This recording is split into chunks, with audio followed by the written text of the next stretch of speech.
Cuando ves camiones y camiones día tras día, descargar ordenadores, televisores, todo esto me empezó a cambiar mi forma de ver la sociedad de consumo. O sea, yo todavía hoy cuando voy al Corte Inglés, lo que veo es basura. El artista que nos acompaña hoy utiliza la basura electrónica de nuestra época para hacer arte. Daniel Canogar, ¿cómo se hace para que todos los cuadros del Prado se derritan? ¿Y cómo se hace para unir el pasado y el futuro a través de la memoria de lo obsoleto? El arte, yo creo que tiene que cambiar la estructura económica. No se corresponde con las estructuras económicas de cualquier otra profesión y cualquier otra industria cultural. La economía del arte es un hándicap enorme. Hay un montón de estructuras para ayudar al artista a desarrollar sus ideas, su visión, su concepto. ¿Y qué pasa? Pues mucho talento se queda por el camino, porque es tabú hablar de dinero. Parece que es de mal gusto que el artista hable de dinero. Hola, ¿qué tal? Yo soy Lorena Pérez Jacome y esto es Arte en Diálogo, un espacio impulsado por Arte Informado que busca dar voz a todos los que componen este maravilloso mundo del arte contemporáneo. Si les gusta el contenido, por favor, tómense unos segundos para suscribirse, porque más del 70% de la gente que nos sigue no está suscrita, te toma nada. Compártelo, dale like, es la mejor manera de apoyarnos. Gracias por estar con nosotros. Este es tu micrófono y este espacio es para ti.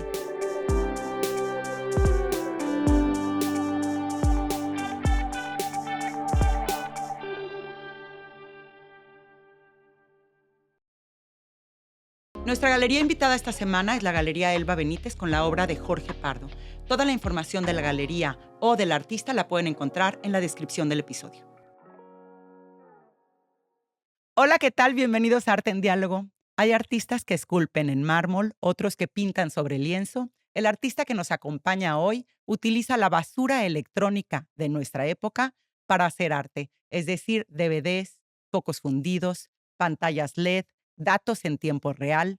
Con eso y de eso hace arte. Daniel Canogar, su obra está por todo el mundo, desde el ACMA en Los Ángeles, el Reina Sofía en España y en lugares públicos como Times Square en Nueva York o el aeropuerto de Tampa en Florida.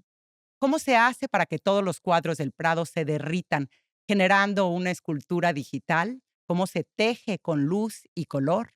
¿Y cómo se hace para unir el pasado y el futuro a través de la memoria de lo obsoleto? Bienvenido, Daniel.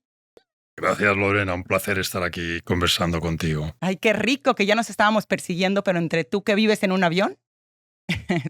Daniel, empecemos por ti y por tu bio.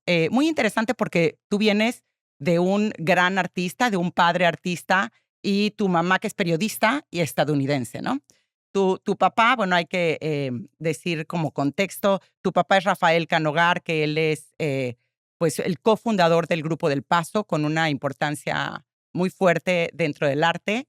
Y tú dices que empezaste a interesarte por el arte a los 14 años, que entras en un cuarto oscuro y la fotografía te atrapa. 14 años, adolescencia plena y como buen adolescente bastante perdido, encontré en ese espacio misterioso del laboratorio fotográfico un refugio increíble, mágico, realmente.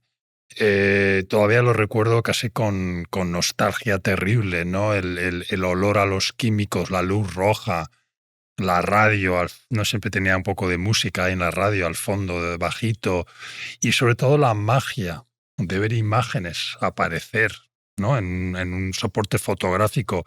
Toda la experiencia lumínica también, ¿no? El haz de luz de la ampliadora quemando la emulsión fotográfica, todo me parecía como sí, pura magia. Y ahí es donde empezó mi fascinación por la imagen. Y eso, increíble, porque las nuevas generaciones no saben de lo que está hablando Daniel, pero sí ese momento de ver un papel en blanco y cómo empieza a surgir la magia de una imagen, claro que atrapa. Y sin embargo, te vas a estudiar comunicación y después decides que es hora de irte a Estados Unidos a estudiar fotografía. Sí, yo investigué en la Facultad de Bellas Artes aquí en Madrid. Cuando fui a visitarlo veía a la gente pintando bodegones y era como, esto no es lo mío para nada. Estudié Ciencias de la Comunicación, donde empecé a deprimirme enormemente porque tampoco encontraba mi lugar ahí. Y en el tercer año decidí hacer las maletas y así un poco a lo loco me trasladé a la ciudad de Nueva York, ¿no? Tenía 20 años, sin saber un poco con lo que me iba a encontrar, pero fue la mejor decisión de mi vida. Oye, pero a todo esto, ¿a ti no te pesaba tener un padre que es una figura tan importante en el arte? ¿Es que alguna vez dijiste, mejor yo no le entro por ahí para no tener sombra, o no? Parte de mi marcha, aunque no era totalmente consciente en ese momento, era intentar salir de esa sombra, escaparme de esa sombra para encontrar mi propia voz, para encontrar mi propia personalidad, ¿no? Como persona, pero también como artista, mi propio lenguaje. Sí, claro que me pesaba mucho y necesitaba liberarme de eso y esa libertad enorme la encontré, esa ciudad magnífica que tú también conoces, que se Ay, que llama Nueva York. me encanta. Pero, ¿y tus papás te apoyaban siempre para que persiguieras lo que tú querías, no? Me imagino. Mm, sí me apoyaban, o sea, tampoco era una familia grande, ruidosa, con muchas cosas ocurriendo al mismo tiempo. Mi padre profesionalmente también siempre estaba muy ocupado. No recibí tampoco, siento como un empujón, tampoco un desánimo.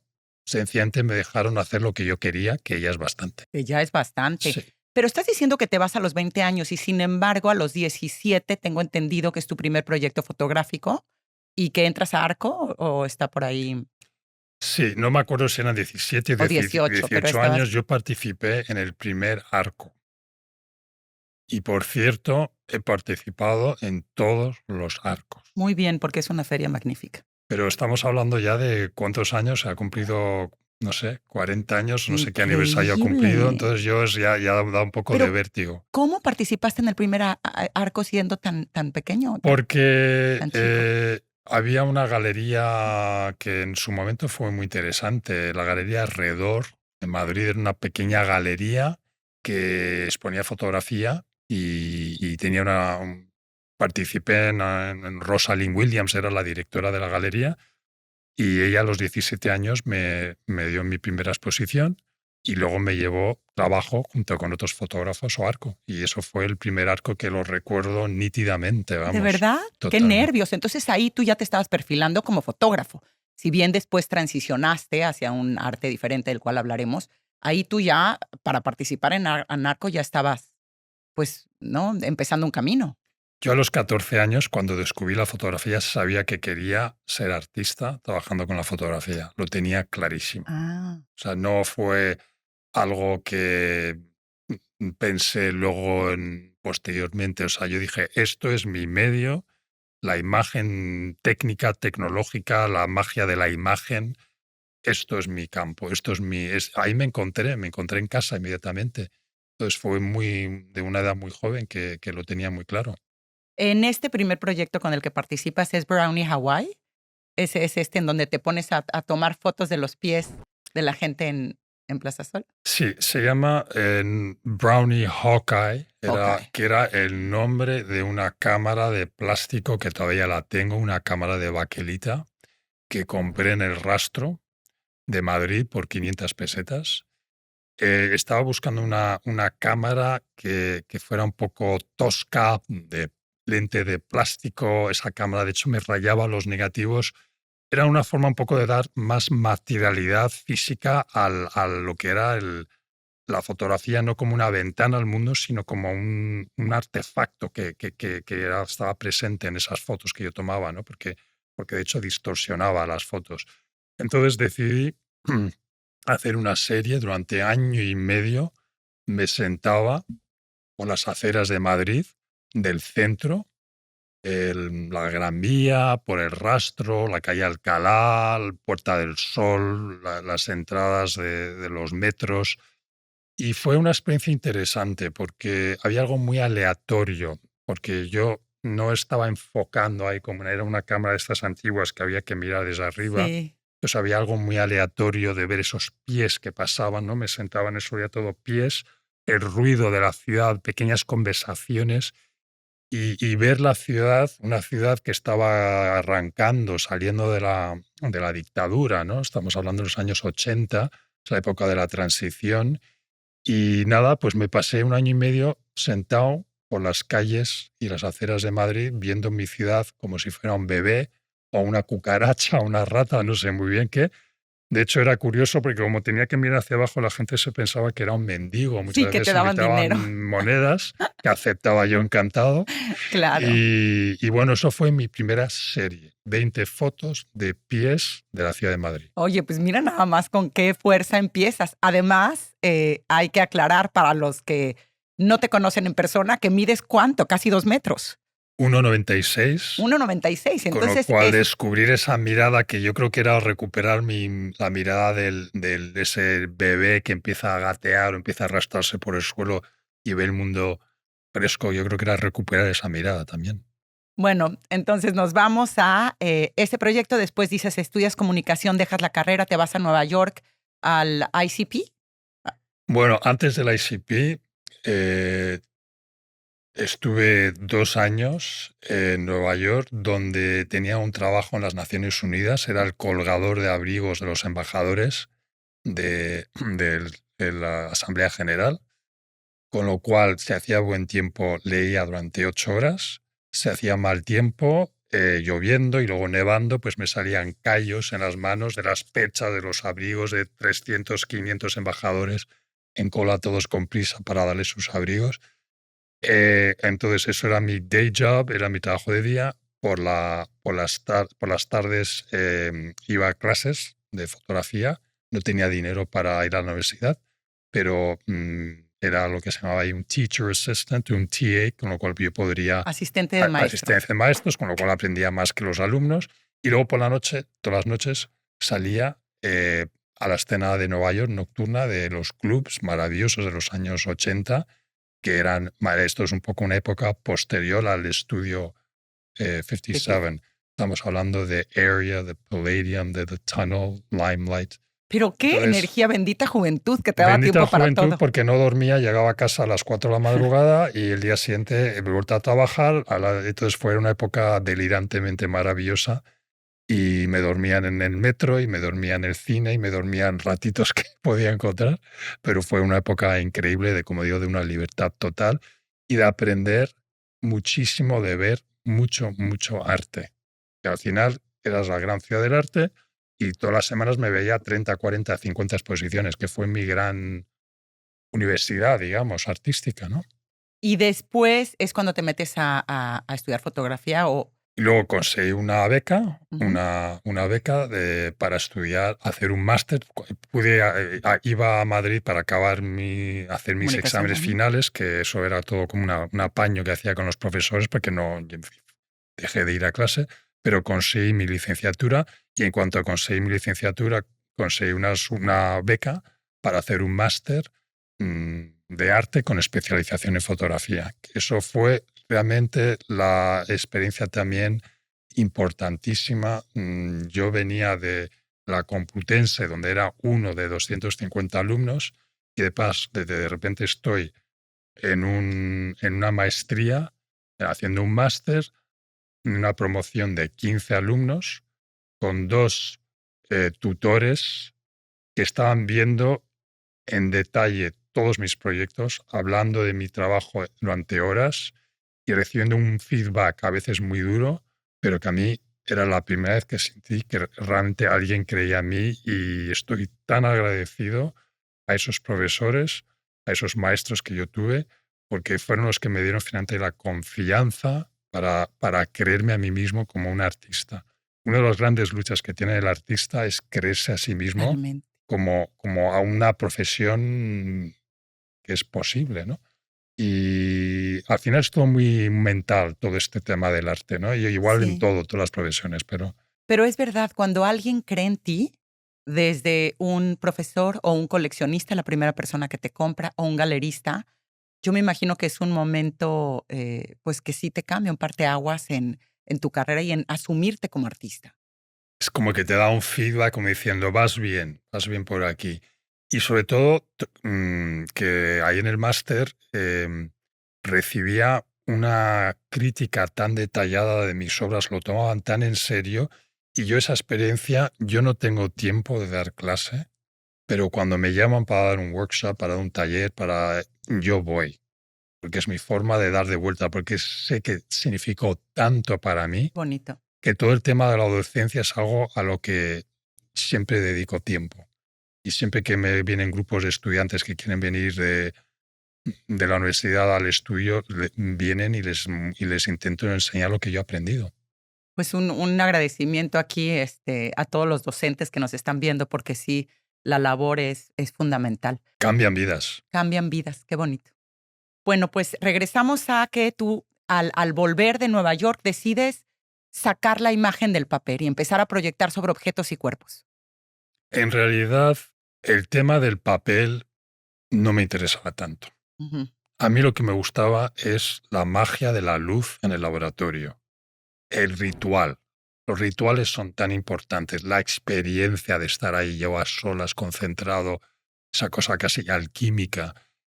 Y eso estaba ya al principio, a los 14 años, y el papel más o menos fue una transición, pero a mí lo que me gustaba era proyectar imágenes.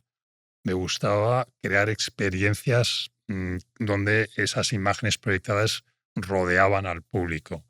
Quería siempre que generaba espacios oscuros donde proyectaba estas experiencias que yo creo que básicamente, sin darme cuenta, estaba reproduciendo ese espacio del laboratorio fotográfico, que fue una especie de lugar primordial, ¿no?, de mis orígenes y de mi Qué bonito, de tu despertar. encuentro, mi despertar artístico. Entonces, en el fondo, sigo, yo creo, intentando recrear esa experiencia de los 14 años en el trabajo que hago todavía Uy, hoy. Freud ahorita se estaría relamiendo los bigotes. Todos Posiblemente, regresamos a la infancia al final. totalmente. Pero bueno, tú empiezas ahí con una preocupación o una línea más clara de este interés tuyo por la obsolescencia, por el tiempo y por la basura. En una de tus entrevistas o en varias hablas de que conociste una arqueóloga que te dijo que se conocían a las civilizaciones gracias a lo que desechaban. Sí, esta arqueóloga trabajaba en Roma, en Italia. La conocí en la Academia de Arte, en la Academia de Española de Arte en Roma, y ella estaba estudiando el basurero de la Roma imperial. Y me pareció fascinante, y al final lo que me dijo es que realmente los arqueólogos trabajamos con los restos y las basuras de otras civilizaciones, es como realmente se las conoce. Y me quedé congelado cuando me dije eso. Me dijo, esto es, a veces ocurre esto, ¿no? La inspiración nunca sabes de dónde te va a venir, pero yo dije, yo quiero conocer a mi cultura a través de su basura. Y la basura que genera nuestra cultura, la que más me interesaba es la basura tecnológica. Claro. Que además va tan rápida que es muchísimo. En este proceso de obsolescencia acelerada, que cada vez va más rápido, donde ahora las generaciones de hoy aceptan como normal que su teléfono móvil, su celular, va a durar 3 o 4 años, o su Ajá. ordenador, eso ya es normal, eso no era normal en mi época, o sea, no es que no hubiera obsolescencia en esa época, pero es que va a más, ¿no? Y claro, me genera muchísimas interrogaciones. Somos la primera generación de toda la historia de la civilización que tenemos un problema de exceso. El ser humano se ha caracterizado por carencia de alimento, de refugio, de seguridad. Y cuando te daban un martillo, una herramienta, o era para toda la vida. Y Cierto. si se rompía, lo arreglabas y luego lo pasabas a tus hijos. Pero ahora es todo lo contrario, ¿no? Es como que las cosas ya sabemos que no hemos aceptado, que no tienen que durar, y es parte también de nuestra economía, y eso no hay nada como ir a un centro de reciclaje para, quedarte totalmente impactado. Para mí fue durante una época también un poco difícil en mi vida, mm, por distintos motivos personales y también profesionales. Yo encontré refugio en los basureros municipales, en los centros de reciclaje, y sobre todo un lugar que se llama Recibérica, que está en Torrejón, que es uno de los mayores centros de reciclaje tecnológico, que se convirtió en una especie como de campo de recreo para mí. Es que lo que te encuentras ahí, ya me imagino. No, no te imaginas. Bueno, es que te voy a decir Es por que qué es tan te voy a decir impactante. por qué me imagino, y es más, te invito que la próxima vez que vayas a México lo visites, porque hay una artista que se llama Amanda de la Rosa que trabaja con objetos encontrados también que los recrea. Y con ella me invitó una vez al mercado de la basura en México y es fascinante porque Sí, son kilómetros y kilómetros de basura, desde fotos que la gente rompe a la mitad, que por cierto, cuidado, no las tiren y las rompan a la mitad, porque claro, si es de alguien medio famoso, las pegan, los las van venden, a recomponer. hasta ojos de muñeca, hasta manecillas. Y para mí fue como un universo de encontrarte refrigeradores, cosas que la gente ya no piensa que ya no sirve y que les dan otro uso. Y sí fue para mí un descubrimiento. Y otra cosa que ahora que estás contando, lo del arqueólogo, me viene a la mente, recuerdo hace algunos años un reportero, si no me equivoco, de New York Times, hablando de la cumbre de presidentes, en donde todos los presidentes, bueno, se reúnen y hay millones de reporteros que están hablando lo que uno dijo, lo que el otro dijo, lo que... Una reportera hizo un reportaje fascinante en donde lo que hizo fue, todos los presidentes se sentaron a comer, ella se quedó calladita y lo único que hizo fue lo que dejaron en la mesa. Cada uno lo que había dejado en su plato. Entonces decía, tal presidente solamente se comió la proteína, dejó toda la verdura, el otro es muy metódico, lo hizo así. Pero nada más con lo que habían dejado fue Un retrato. un Es un retrato. retrato de cada uno de ellos. Entonces, tienes toda la razón. Por eso me parece fascinante que tú te hayas atrevido a meterte en lo que está del otro lado del telón. Sí, es fascinante y es duro también. Cuando ves camiones y camiones día tras día descargar ordenadores, MP3, em, televisores, o sea, es que sobre todo es el volumen de una ciudad como Madrid, porque esto está ocurriendo en todo el planeta, pero solamente viendo lo que se estaba descargándose en Madrid, a mí me impactó muchísimo. Y luego cosas que te decía que es que no te puedes imaginar. Yo he visto unas cosas alucinantes de reciclaje tecnológico. He visto un contenedor entero de consoladores sexuales, material electrónico. No me He digas. visto un avión entero descuartizado entrar, incluyendo los aviones, los motores, pensando en estas máquinas que han volado por todos los cielos del mundo de repente convertidos en basura. Todo esto me empezó a cambiar mi forma de ver la realidad, mi forma de ver la sociedad de consumo. O sea, yo todavía hoy, cuando voy al Corte Inglés, lo que veo es basura. En una Claro, ves lo que semana, ya... en un mes, Mm. en 8 años, pero veo básicamente todo como una basura potencial, con lo cual, claro, mi instinto de consumo ha disminuido enormemente. Y yo creo que sería algo muy educativo que los colegios llevaran a los alumnos a estos sitios, porque es muy impactante, Tienes toda la razón. porque hay que ver esa realidad. Y bueno, volviendo un poco a mi proyecto artístico, yo tuve una enorme necesidad de salvar estas tecnologías, porque al final yo tengo un poco un espíritu animista, yo creo, ¿no? Yo tiendo a creer que proyectamos mucho de nosotros en nuestros artefactos, nuestras maquinitas, nuestros gadgets, se convierte en una extensión de nosotros mismos, son un poco un retrato también de nosotros mismos, y cuando los tiramos, tiramos algo de nosotros. Y entonces, al final hay una especie como de pena enorme de ver todos esos artefactos que pertenecieron a una persona y que de hecho tienen literalmente su ADN, Cierto. ¿no? Que los teclados, las máquinas fotográficas, todo es una huella de la persona que lo ha usado, como intentar recuperarlo y darle una nueva oportunidad, darle una nueva vida, que al final fue todo el proyecto de Small Data y de muchos otros proyectos que he hecho, era traer ese material del que yo me enamoraba, que me partía el corazón, era como quería darle un beso y un abrazo a ese material abandonado, ¿no? Y decir, no, no, no, tú no mereces este final Qué tan bonito. injusto, porque siento que son como un poco vivos también, donde tienen algo Sí. de vida, traerles, intentar, no como una nostalgia, sino como una nueva oportunidad en la vida, a través del arte, proyectando sobre ellos, activándoles a través de distintas formas que yo encontré, dándoles una nueva oportunidad en la vida. Y tú has hablado de humanizar la tecnología y es por ahí también que se humaniza. Es verdad, no lo había pensado de esta forma, pero sí, yo creo que una parte importante de mi trabajo como artista es humanizar la tecnología. hacerla más nuestra, incorporarla a nosotros mismos, no como algo que está ahí lejos, sino que algo que ya es parte de nosotros, de nuestra vida, nuestra forma de mirar la realidad, donde muchas veces la tecnología está ya literalmente dentro de nuestros cuerpos, ¿no? Ahorita tocaste una obra muy importante en tu carrera que es Small Data. Si nos puedes contar brevemente. Y también me gustaría que hablaras de Zika Ingenitum. ¿Así lo pronuncio bien? Sica Ingentium, sí. Ingentium, ¿ves? Qué mala pronunciación. Pero por Bueno, ahí, es palabra. porque fue una obra que según tus propias palabras te dio a conocer internacionalmente. Cuéntanos un poco.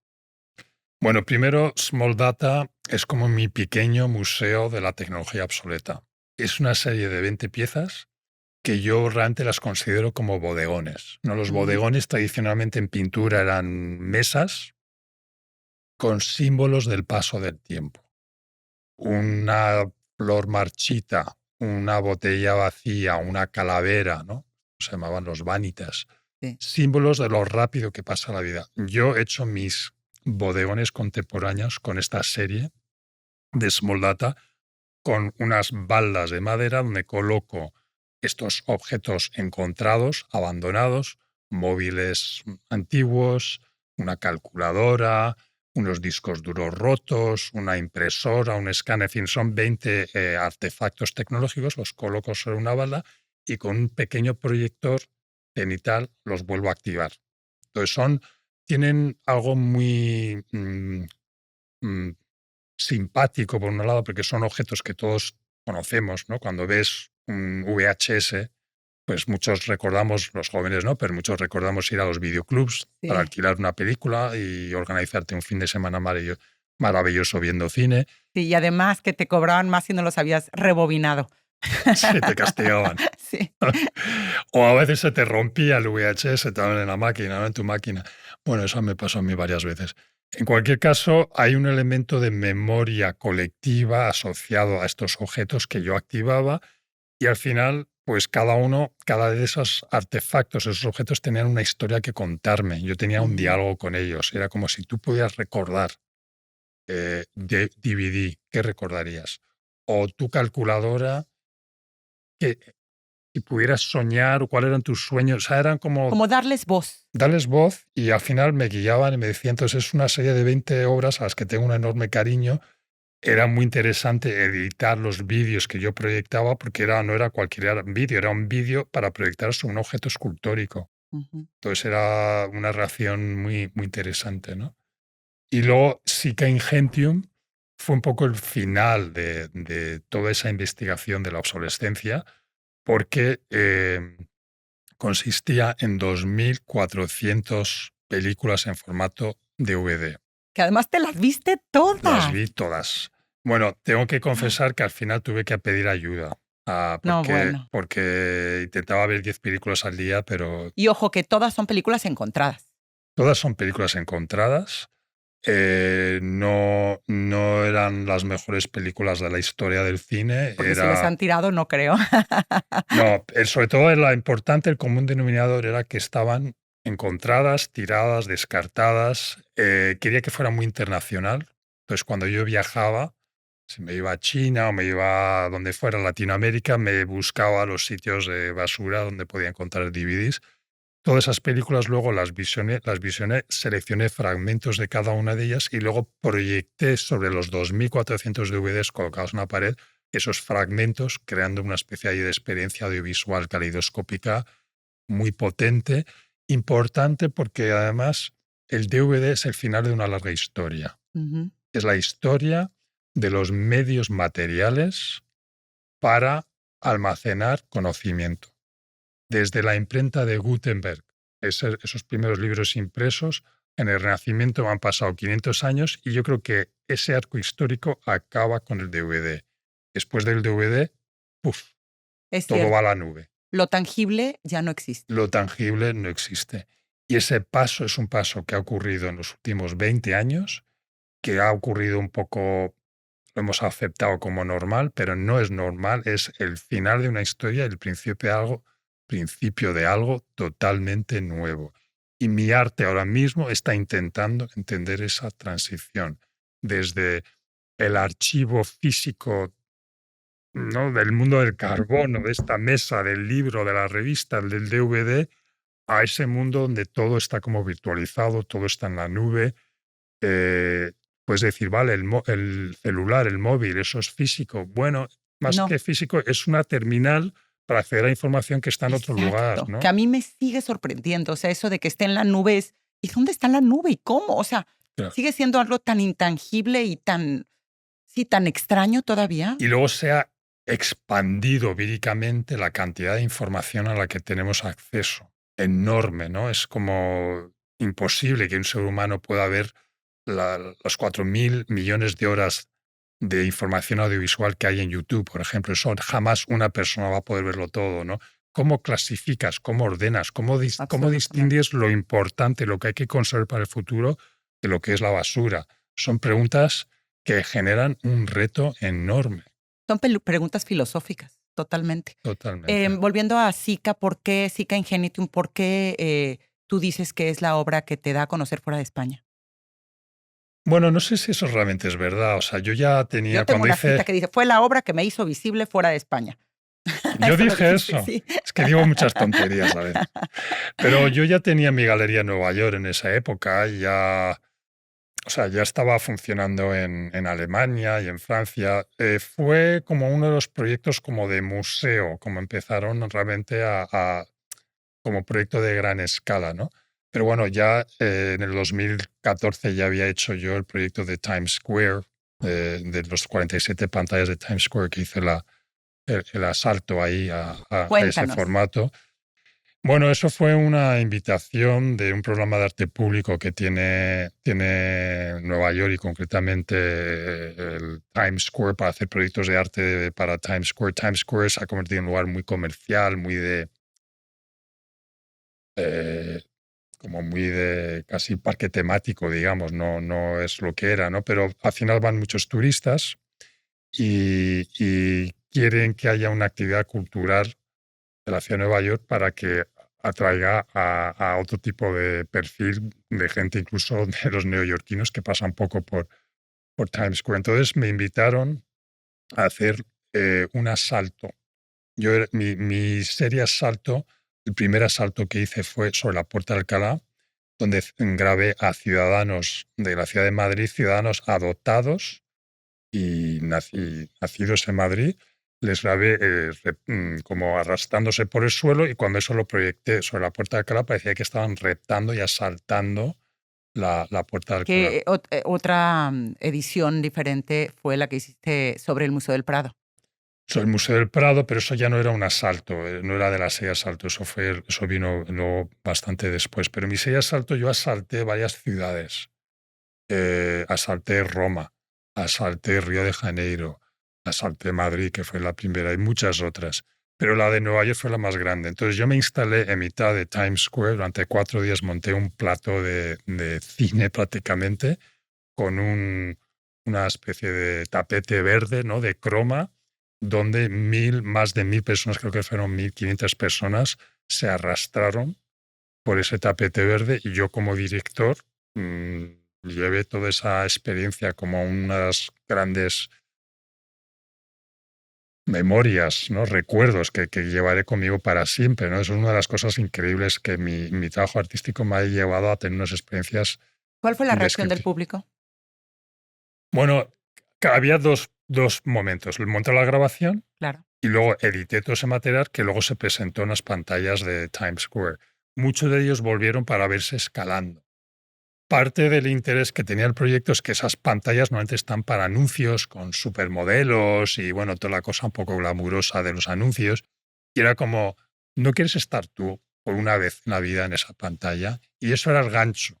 Era Ujú. como dar al ciudadano ese Momento estelar. escenario, ese momento estelar, esos 5 o 15 minutos de gloria, como decía, de fama, como decía Andy Warhol.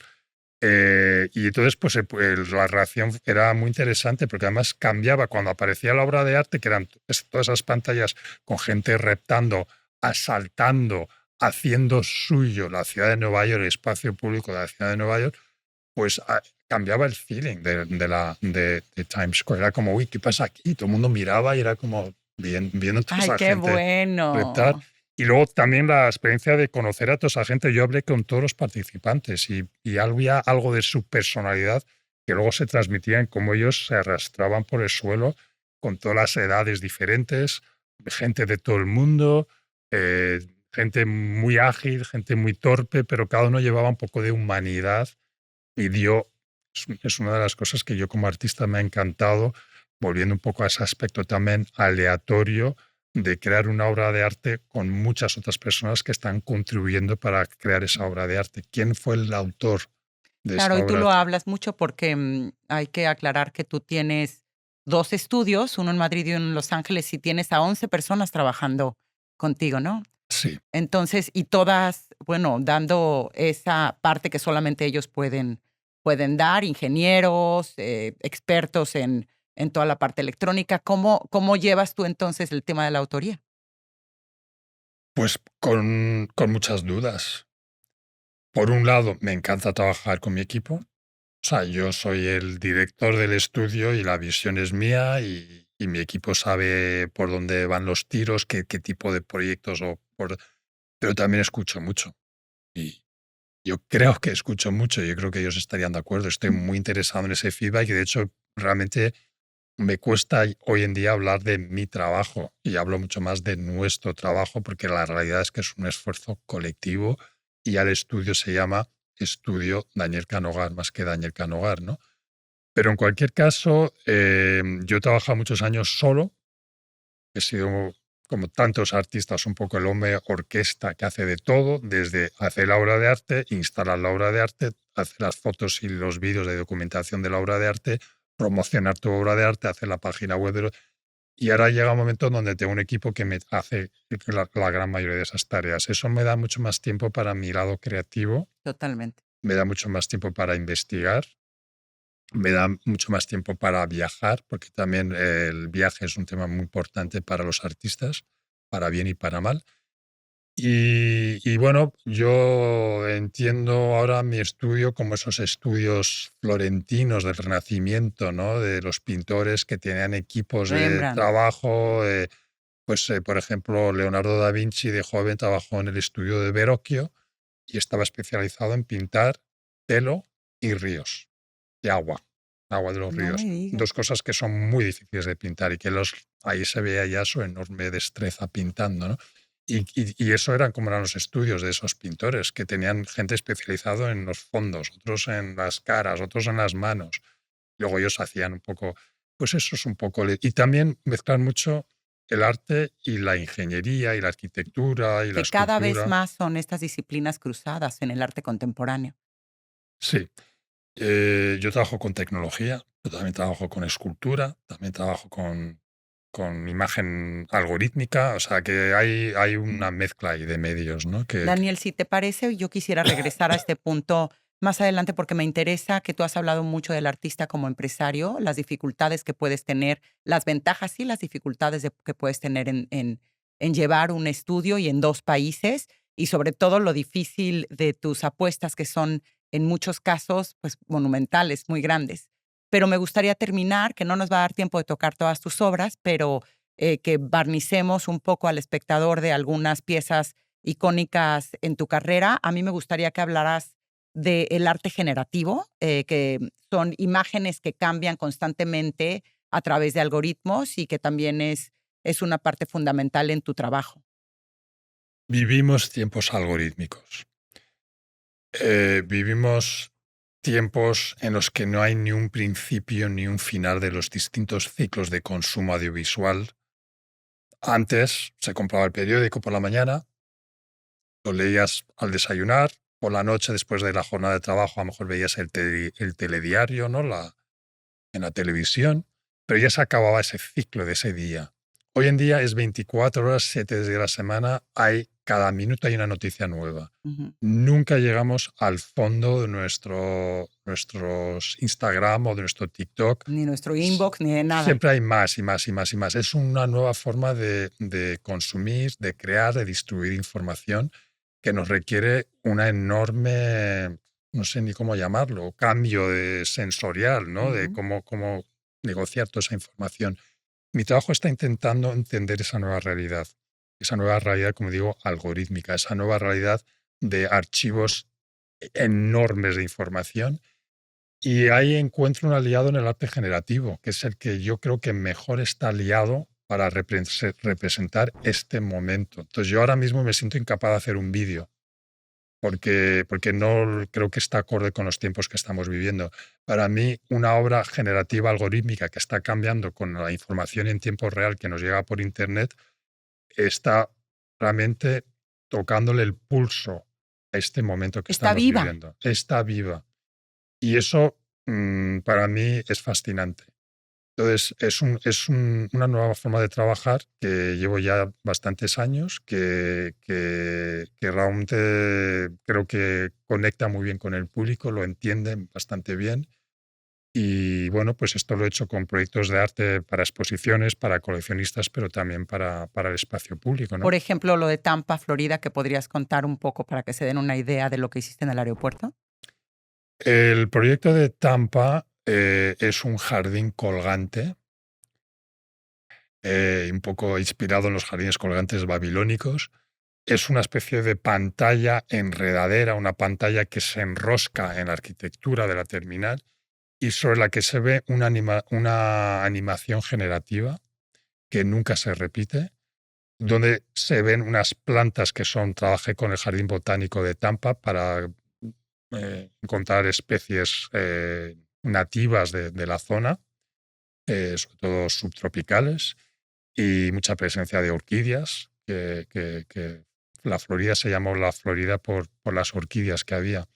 Y en cualquier caso, es una obra que tiene vida propia y que yo, a distancia, me siento un poco como un jardinero virtual que puede ir incorporando especies nuevas a ese jardín que tengo al otro lado del océano, en el aeropuerto, y que por otro lado, pues saluda a los pasajeros que llegan, a los que están antes de irse, porque me he dado cuenta de que el arte es muy importante en el espacio público, le da calidez, le da sorpresa, sobre todo estos no espacios por los que tanto transitamos, ¿no? Los aeropuertos, las estaciones de tren, la ciudad, ¿no? Siempre estoy buscando oportunidades para crear arte en lo que se ha llamado los no espacios, porque necesitan arte para humanizarlos. Claro, y además, una vez más, regresando a lo que lo deshumaniza, que es la tecnología, utilizando esa misma tecnología para humanizarlos. A mí me gustaría hablar de la obra y sobre todo porque la mencioné al principio y la tiene una gran amiga mía coleccionista, la obra que tú tomas pinturas del Prado y haces que el algoritmo esté constantemente derritiéndolas, por así decirlo. Es una escultura en movimiento, un performance. El arte algorítmico tiene algo de performático porque nunca se repite, es como un teatro en vivo, ¿no? Donde hay un guión pero que nunca se repite. Sí, esos son todos los cuadros de la colección del Prado derritiéndose. Es un algoritmo que aparece en la historia del arte goteando, churreando. ¿Por qué? Por dos motivos. Primero, porque me hizo pensar en que toda pintura, incluyendo todas las pinturas que hay en el Prado, empezaron con material húmedo sobre la paleta del pintor y luego se secó en el lienzo. Entonces era como volver a los orígenes de lo que fue la pintura, ese material viscoso, ¿no? Pero también pensando en cómo, por ejemplo, el Museo del Prado tiene tantos visitantes online como visitantes físicos que van al museo. Yo creo que el museo se está planteando cómo va a ser el futuro, ¿no? Esto fue un proyecto que me encargaron para el bicentenario de los 200 años de aniversario del museo. Entonces, me hizo pensar mucho en qué es lo que cambia cuando se ve las meninas en tu portátil o cuando se ve, yo qué sé, las lanzas de Velázquez en tu portátil, en tu ordenador. Pues lo que pierdes es la escala, la textura de la pintura, el bastidor, la presencia misma de la pintura.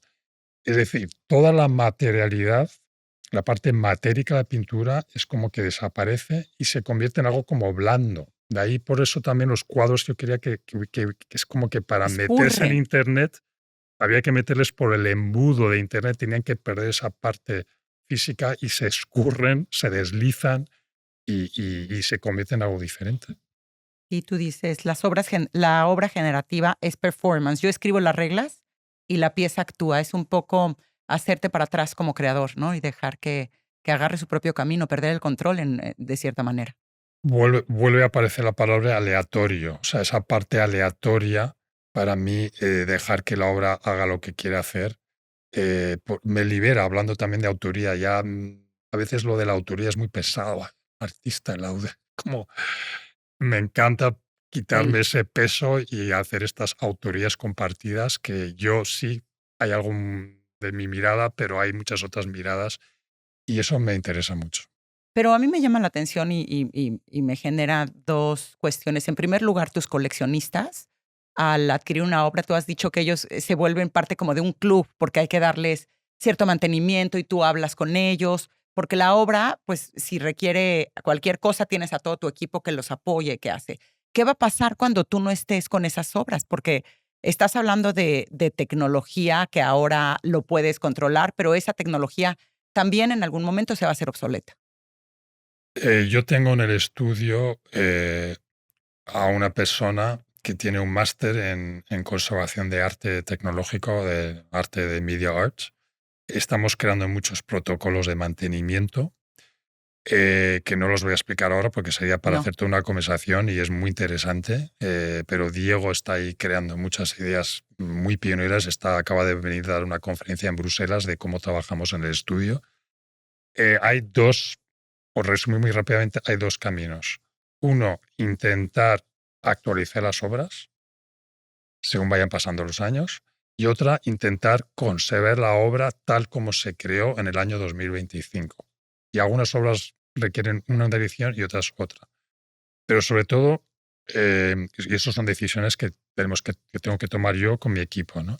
Pero sobre todo, yo creo que lo importante es que vamos a crear una fundación para que cuando yo no esté, esas obras se mantengan vivas. Eso para mí es muy importante. Yo tengo más de 30 obras de arte en espacios Públicos. públicos permanentes, Y en que todos lados del mundo. en todos lados del mundo. Y yo yo pensaba que eran como 15, y el otro día hice la cuenta y digo, no me lo puedo creer. Eso va a requerir un mimo, un cuidado en el futuro, ¿no? Porque yo quiero que estas obras se mantengan vivas. Y también retratan el momento que estamos ahora pasando. Toda obra de arte requiere algún tipo de conservación, no nos engañemos, pero quizás la tecnológica un poquito más que que los otros medios, ¿no? Y, yo tengo entendido en esa fundación que quieres crear cuando tú no estés, que también ahí te interesa apoyar a todos los artistas, porque has hablado en muchas ocasiones lo difícil que es ser artista y empresario, y cómo tienes que unir esas 2, y cuántos grandes talentos han tenido que dejar la carrera porque no pueden manejarlo o porque eso no es, pues, muy bien remunerada, ¿no? Bueno, me encanta que me hagas esa pregunta porque es una preocupación muy importante, tiene que ver mucho con la profesión, ¿no? O sea, yo es que creo mucho en la profesión del arte como la profesión del electricista, del fontanero y de cualquier otra profesión, ¿no? De toda la vida. Pero la economía del arte, no solamente para el artista, sino también para los curators, también los historiadores del arte, para todo el entorno, es muy primitivo. Muy. Es decimonónico, es del siglo XIX o antes, yo creo. Es un hándicap enorme. Yo estoy haciendo ahora un proyecto para la Universidad de Stanford, en California, y es una incubadora o acelerador, como llaman también, de proyectos de emprendeduría tecnológica, donde mezclan el mundo del académico, la investigación académico, con los emprendedores que vienen con ideas nuevas, con la parte financiera que ayuda a lanzar esos proyectos al mercado. Y ahí hay una organización que se llama StartX, que junta, ellos eligen a 200 proyectos al año para darle toda esa estructura a un nuevo proyecto. Me da una envidia total. Claro. Tenía que haber ese tipo de modelo económico, es el que necesitamos en el mundo del arte. Hay un montón de estructuras, universidades, programas de arte para ayudar al artista a desarrollar sus ideas, su visión, su concepto. Pero luego, ¿qué pasa? Absolutamente. ¿Qué pasa luego? Porque es tabú hablar de dinero. Que parece que es de mal gusto que el artista hable de dinero, pero al final tienes que pagar el estudio, tus materiales, Y entonces, por ser tabú, pues no lo hablamos. ¿Y qué pasa? Pues mucho talento se queda por el camino. Tú imagínate que un lugar como StartX, de ahí han salido a una de las grandes empresas tecnológicas que han cambiado el mundo. Tú imagínate si el mundo del arte recibiera ese tipo de apoyo, podría cambiar Absolutamente. también el mundo. ¿Por qué no, ahora que estamos en un momento de tanta transición y tantos cambios, por qué no podemos imaginar que el arte, que por cierto ya lo ha hecho en muchas ocasiones, la creación ha cambiado, ¿no? La fuerza de una palabra, de un libro, puede cambiar la historia de la civilización cuando eso se activa, ¿no? Pero también el arte, yo creo que tiene esa capacidad, estoy hablando ya más concretamente de arte contemporáneo, tiene que cambiar la estructura económica. No se corresponde con las estructuras económicas de cualquier otra profesión y cualquier otra industria cultural. Absolutamente. Y yo sé también que, bueno, tú has dicho cómo sufres cuando tienes una gran idea y después esa gran idea tiene un riesgo en la realización y tiene un coste muy alto. Y entonces ahí conseguir ese coste es justamente de lo que hablabas. Y bueno, sabemos que además haces muchas obras por encargo y que has dicho que no algunas cuando moralmente no te sientes empático, como la del Museo del Petróleo, que me parece un gran caso, que te ofrecieron mucho dinero y estuviste pues tentado, pero decidiste no hacerlo. Pero muchos artistas dejan esas grandes ideas porque no tienen apoyo. ¿Y por qué no entienden cómo llevar una pequeña empresa? Que al final es lo que es un estudio, porque cuando estás empezando, pues es supervivencia realmente, no es poner en marcha tu estudio. Pero ya cuando la cosa empieza a rodar, cuando tienes una galería o dos galerías, empiezas a tener tus coleccionistas ahí ya la cosa se pone más seria. Y necesitas tener unos conocimientos mínimos de cómo llevar una pequeña empresa. Yo no los tenía, yo he aprendido a base de tortas y hoy tengo el lujo de tener una directora financiera que no tenía ningún conocimiento del mundo del arte y que me ha puesto orden. Y a veces hay un pulso muy interesante entre yo como creador y ella como directora financiera. Cuando yo la vengo, le digo, Ana, tengo un nuevo proyecto. Y ella dice, Le ha ¿cuánto? de doler la cabeza, el nuevo proyecto es, ay, ay, ay, ay, Ay, ay, ay, déjame ay. verlo. Dice, ¿y cuánto dinero podemos ganar con ese proyecto? Es como, no lo sé. No sé lo que va a valer ese. Sí, porque muchos proyectos no van a ningún lado. Pero Entonces, fíjate, sí. ahora ya me he dado cuenta que es I+D. Entonces, esto es un proyecto de I+D y hay unos proyectos funcionan y otros no. Y eso ella ya lo entiende, ya lo ayuda a financiar, ¿no? Entonces, es un pulso muy interesante porque al final no nos engañemos, es un pulso entre la arte y el negocio.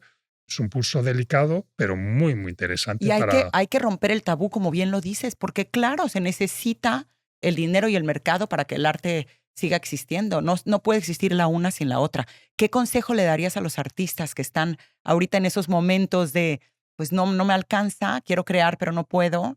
Porque claro, tú llegaste en un momento de tu vida a hacerlo solo y ahorita ya tienes la posibilidad de tener esa otra mente que le falta. A los que están empezando, ¿qué les dirías?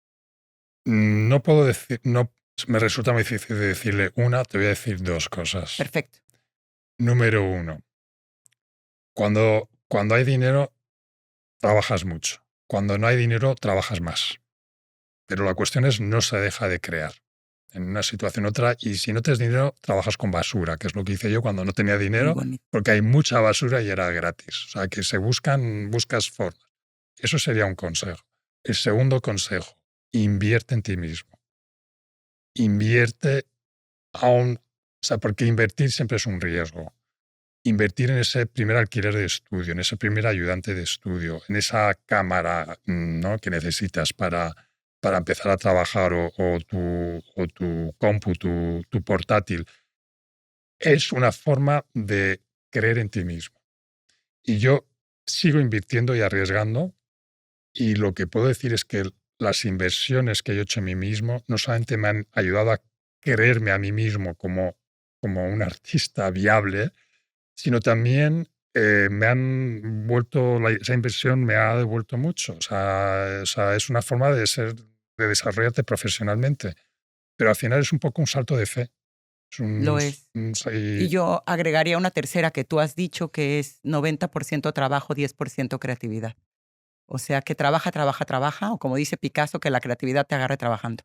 sí, efectivamente. Y por eso hay que presentarse al lugar de trabajo, al puesto de trabajo todos los días, porque esa consistencia es lo que hace que las cosas funcionen.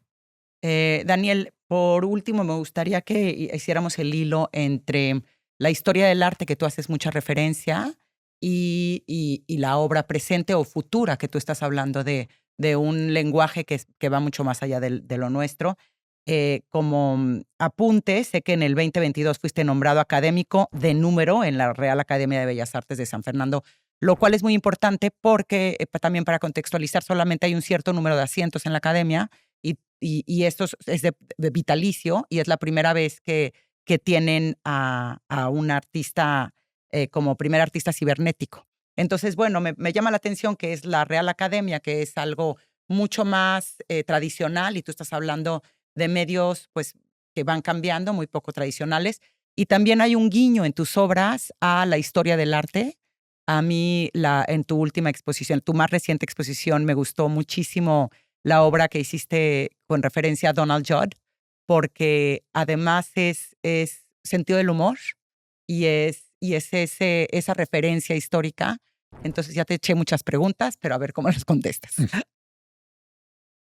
De artista joven, pensaba que hacer referencias de la historia del arte era redundante. Es como piensa en ideas nuevas, no hagas siempre referencia al pasado. Y aquí estamos, prácticamente toda mi obra hace referencias a la historia del arte, porque me ayuda a entender más el momento, el presente. El momento del presente es muy confuso.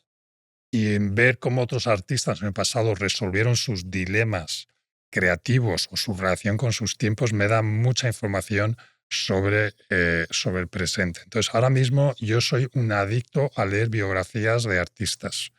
Me da mucha información sobre sus dilemas, sobre sus fracasos, sobre sus luchas, sobre sus éxitos, cómo llegaron a ellos.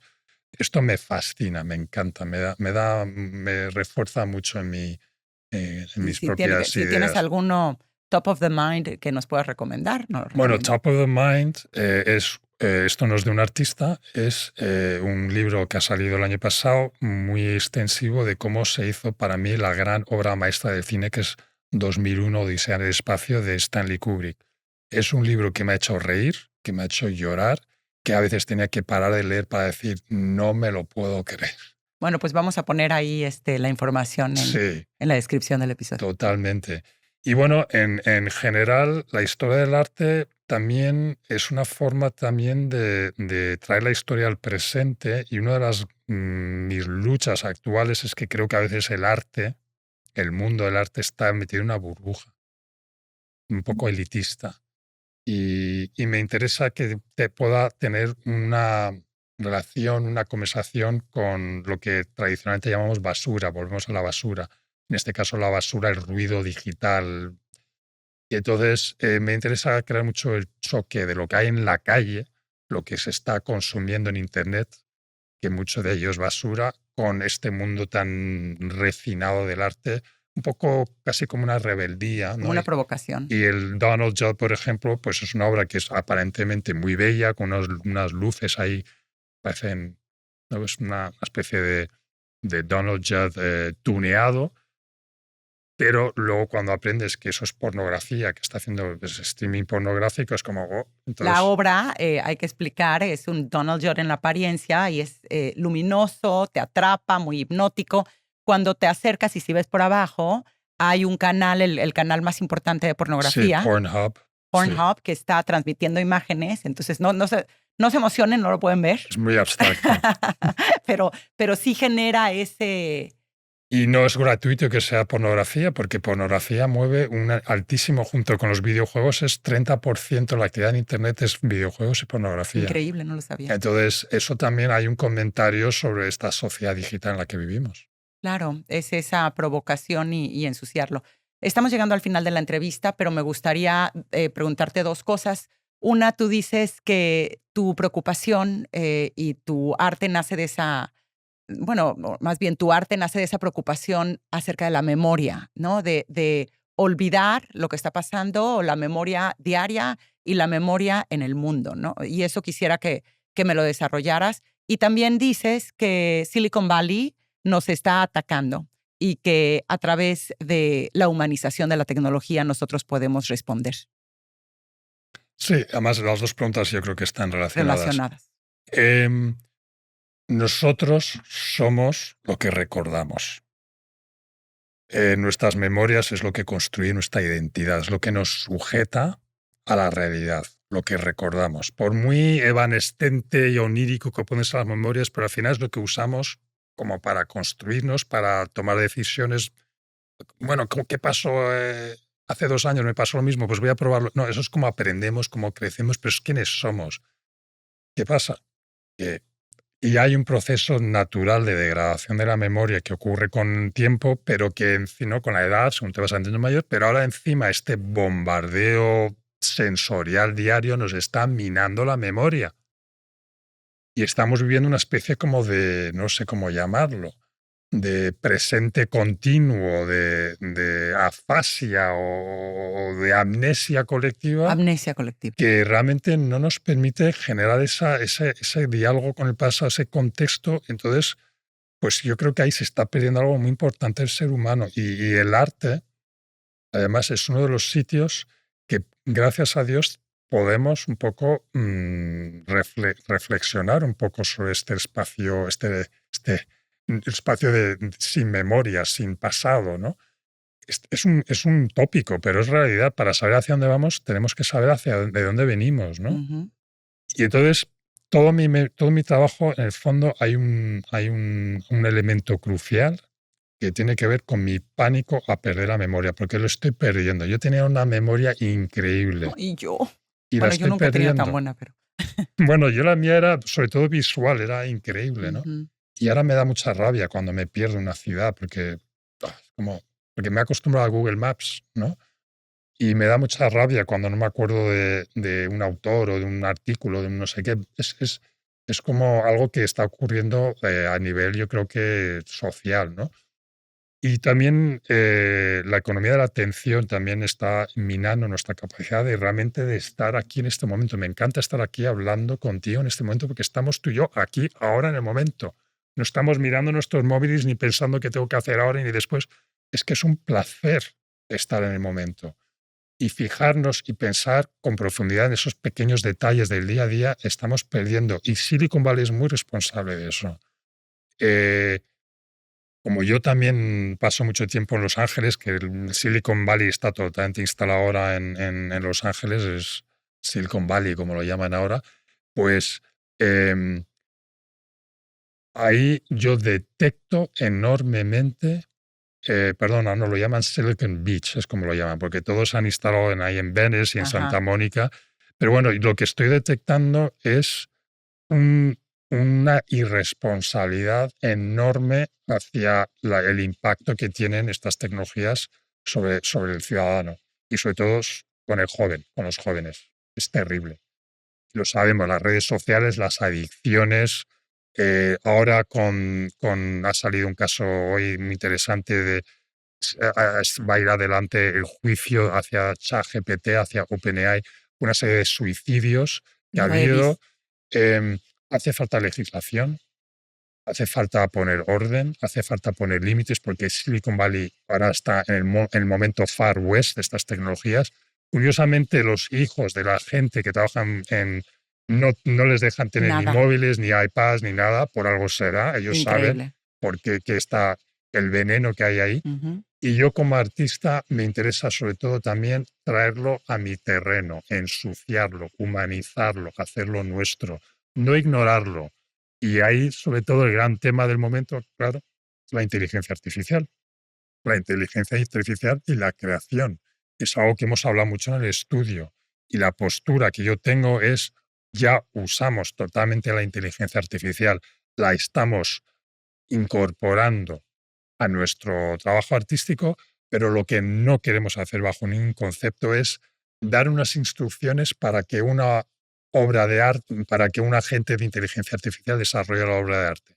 Nosotros seguimos programando, hacemos nuestro software, Que sigue siendo una herramienta. que sí es una herramienta y que se está convirtiendo en una artesanía, porque al final lo artesanal, porque hay que hacerlo con los deditos. Ajá. Y al final eso es tan artesano como puede ser una cesta de mimbre. Y yo creo que en este mundo del AI, que todo el mundo está haciendo que que AI haga todo, que haga los anuncios, las películas, los guiones, que esto va a ocurrir y está ocurriendo ya. Medio Hollywood se está quedando sin trabajo ahora mismo. Lo que no podemos es sencillamente entregar ese trabajo creativo a estas máquinas, utilizarlas como una herramienta adicional, pero no sencillamente entregar todo el trabajo, porque eso ya es claudicar. ¿Y cuál es tu predicción del futuro en ese sentido? Sé lo que tú estás tratando de hacer, pero ¿cómo lo ves como sociedad? ¿Hacia dónde vamos? No, no tengo una bola de cristal. Seguramente lo que yo diga no se va a cumplir porque la historia da muchísimas sorpresas. Me preocupa más el presente inmediato a nivel laboral. El presente del año que viene, los próximos 2 o 3 años, yo lo estoy viendo muy directamente en Los Ángeles, en el mundo del cine, porque eso no solamente afecta a los guionistas, sino afecta también a la gente que hace maquillaje, a la gente que ilumina, a los que hacen los catering, a toda una cadena económica que depende de las películas que cada vez se están haciendo más con inteligencia artificial y eso va a seguir a más. Que eso, o sea, va a cambiar la creatividad, sin duda. Que esté cambiando el mercado laboral, sin duda, como lo han cambiado muchas olas tecnológicas que ha habido en el pasado, que de repente, pues gente que cosía a mano, pues se vea sin trabajo porque ahora hay telares industriales. Eso ha ocurrido muchísimas veces ya. Cambios laborales los va a haber. Que esto vaya a beneficiar o no a la sociedad depende de nosotros, que depende de una serie de decisiones colectivas, sociales, que tenemos que tomar entre todos y que no debería estar en manos de unos ingenieros de 20 años que hay en Silicon Valley. Tienes toda la razón. Para terminar, hablaste de memoria. ¿Cómo te gustaría ser recordado o a través de tus obras cuando no estés? Bueno, me gustaría ser recordado como un creador curioso, dialogante y que ha sabido retratar su momento, el momento que le ha tocado vivir, con todas sus dificultades, con todos sus Contradicciones. contradicciones y con todo también con toda la parte también interesante, que es un momento muy, muy fascinante también el que estamos viviendo, ¿no? Y me gustaría sobre todo ser recordado como una persona que ha sabido pasar lo que él ha aprendido a otras generaciones. Para mí eso es un poco también mi lado docente. Qué bonito. Ay, Daniel, muchísimas gracias. Gracias por tu trabajo, gracias por humanizar la tecnología, por acercarnos a ella y por enseñarnos otros caminos. Muchísimas gracias. Gracias a ti por hacerme preguntas tan interesantes y por llevar una entrevista tan que he disfrutado muchísimo, Lorena. Muchas gracias a ti. Igualmente, gracias, Daniel.